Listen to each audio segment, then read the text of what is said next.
Hi, Jackie here, showing a layout for A Little Magpie using Carta Bella London collection. I've already gone through the 12x12 pack and the collection pack to find out which papers I want to use. I'm using 3 photographs of a trip down to London me and James took last year. I've got these 3 papers. I've got red, plain red, one that's the black and white one that just said London words, and one with London icons. Now, before I start to assemble my papers, I just want to add this stencil detail to the background, and I've chosen to use Crackling Campfire ink. It's sort of an orange tone ink, and I chose that colour because it matches the same colour t-shirt that James is wearing in the photograph. I could have chosen red, but I wanted to use that just to pick the colour up off James's t-shirt, and also I've got some on my t-shirt as well. So I'm just adding a light covering of using the distress oxide ink to the top left hand corner, and then I'm going to cut down my pieces of pattern paper.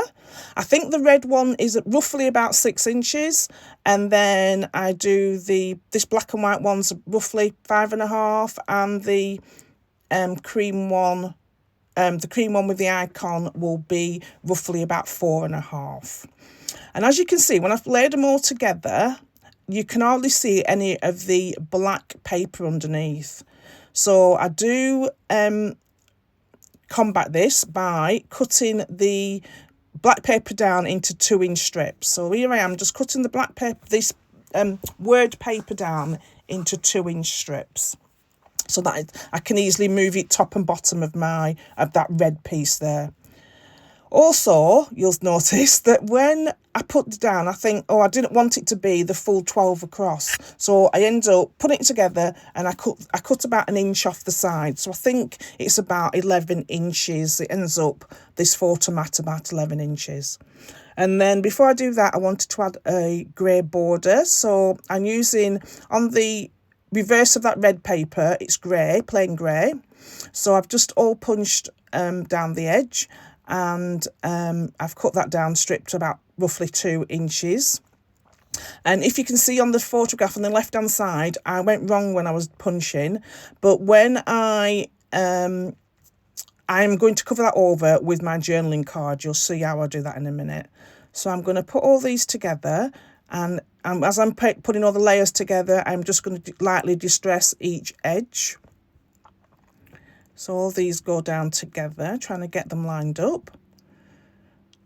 And you'll see my process of putting all the layout together, and then off camera, I lay it together without sticking it down. Then off camera, I stick everything down, and hopefully I've got it all in the right direction. So here you can see where I'm just making that paper go a bit further by splitting it in half and putting half at the top, a strip at the top and a strip at the bottom. So off camera, I do cut it down to about 11, and I've got my photographs just going across the middle of this paper. And then I've got a journaling card that I took from the 12x12, cut apart from 12x12 sheet. That's going to go at the bottom. Again, distress the edges, and it's just going to tuck underneath that first photograph on your left-hand side. And it just covers over where I'd made the mistake of how I punched the grey strip. And then for the top right-hand side, I'm going to use this other card that's called London Calling, and it's got a picture of the Tower Bridge on it. So I didn't want that picture, so I've just trimmed it down, and I do end up trimming some of the top of that card off, so it was a bit too far up the page.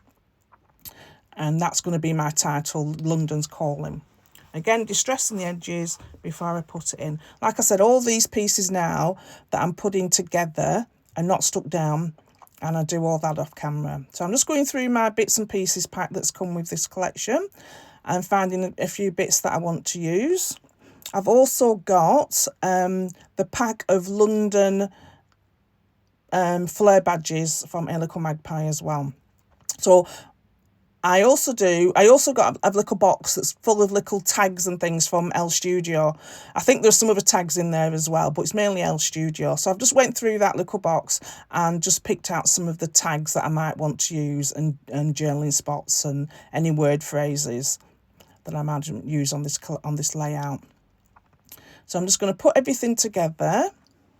I think I'm going to, I do cut there's like a scallop border, here we are, and I end up just trimming that down. And I was going to put the piece that I cut down to the left hand side, bottom left, but I didn't end up using it. So here's some of the tags that I labels that I got out of my little box, just to dot about. So I've chosen red ones and a few grey. So because I had that grey strip at the bottom, I wanted some grey one as well. So I've gone through the 6x6 paper pad. It's really hard to get these papers out, but I managed to tear them out. So you'll see it rips the top of them, so you don't get a true 6x6 paper. So I just punched out 3 circles to go into my cluster areas, and this paper just says London, but it's in red as opposed to the black element. So I've got one at the top, one at the left hand side, and one just to the right of my journaling spot. And then that's where I'm going to put one of the fleur badges over the top of that, overlapping the circle and my journaling spot. And then again, from the 6x6 paper pad, I've just got this mustard colour paper, and I chose this paper and I just wanted to cut some labels out because the journaling tag at the bottom left is mustard around the edge, and there was nothing else on the paper that had the mustard in. So I want to have two, in my cluster areas, I wanted to have 2 more elements. So here is everything all stuck down. I had some arts from Illustrated Faith. I've also had one of these lovely little fleur art badges, fabric art from A Little Magpie. So here are a few close-ups. Thank you for watching my video. Please like and subscribe to the channel. If you've got any questions or comments, please put them down below and I'll get back to you and answer you as soon as I can. Don't forget to go and check out this lovely collection over on the website.